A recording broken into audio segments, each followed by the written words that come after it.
All right, painful though it might be, let's actually talk about those debates last night.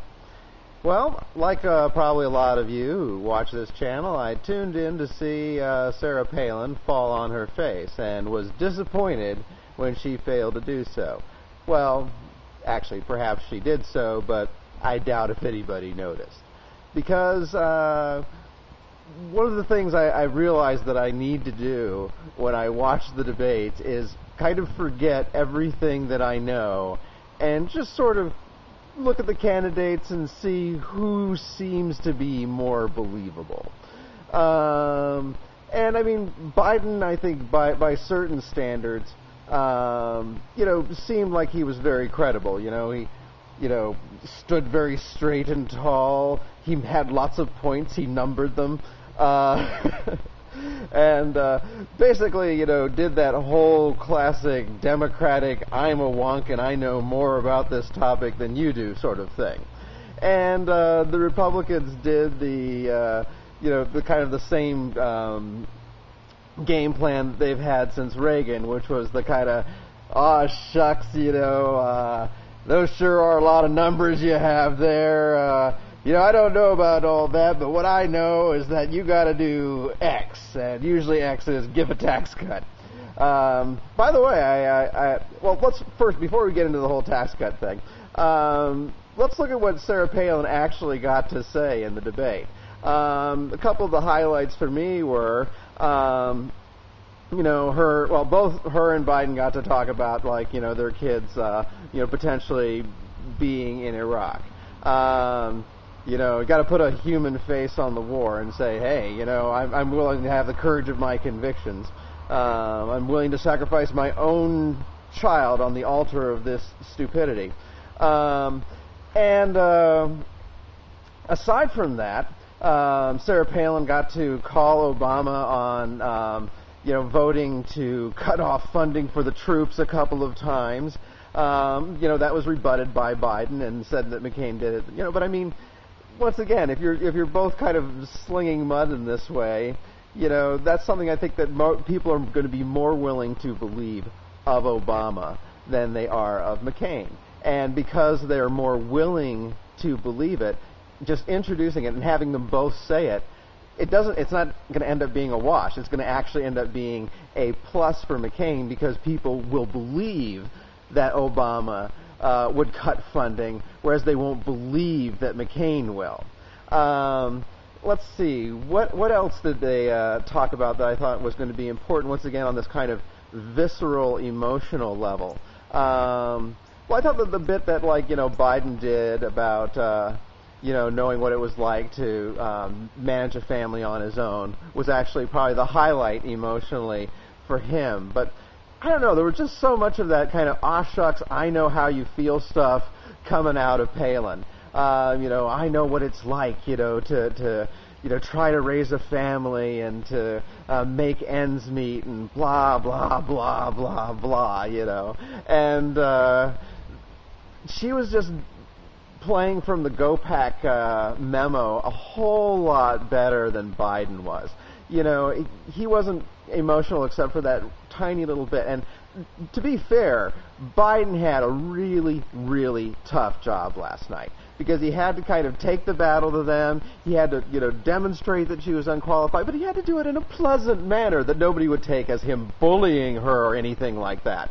So I actually thought that, not that I have any great love for Biden, but I mean, I thought he had an incredibly tough job as someone who traditionally, talks too much, who, can go a little bit, have that maverick quality of just kind of saying the wrong thing every so often. A lot of people were worried about Biden's performance last night and whether he was going to be firing a few toes off his foot, but, he failed to do that as well.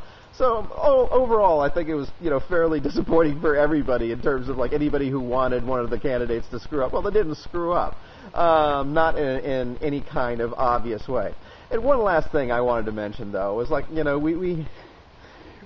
it seems like we can't get through a debate without this, stupid game of my tax cut is bigger than your tax cut. Which I think has got to be the most irresponsible thing for these people to be talking about in the current environment. Because, they just obligated us for an enormous amount of money. It's like, oh, okay, let's talk about the tax cut. While we're talking about, indebting the American people to the tune of $700 billion. Oh, but a tax cut, too, because that's actually going to add more onto the debt, more onto the money that we're going to be borrowing, so that we can give people a tax cut. And it's like, oh, well, I can pay for it all with savings. It's like, well, they're not savings if you then turn around and give people a tax cut. You're once again debiting the same accounts. So, all in all, my evaluation of the debate is Joe Biden did a good job. I don't think anybody moved on his column one way or the other. I mean, maybe a couple of people were impressed by him and, how good his arguments were and how many points he had, etc.,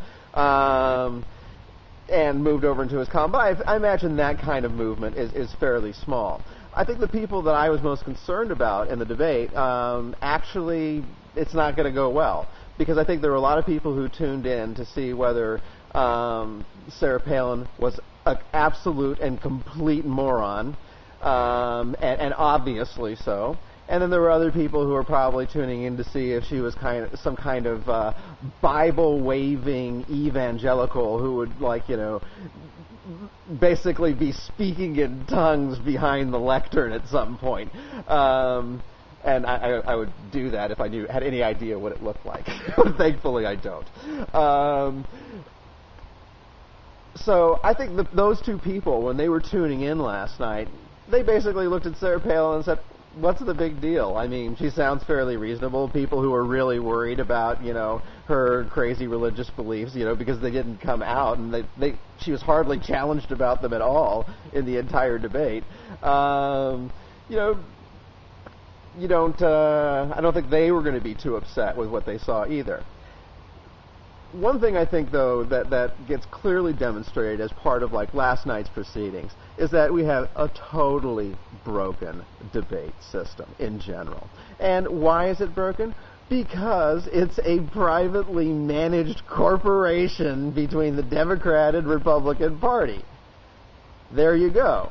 Well, see, that's why you don't have any third parties unless both parties both feel that it's going to help, ruin their opponent's chances. And generally, that's a fairly rare occurrence. They're not independent anymore. That it's not taught. You don't talk about this being hosted by the League of Women Voters anymore because it's not.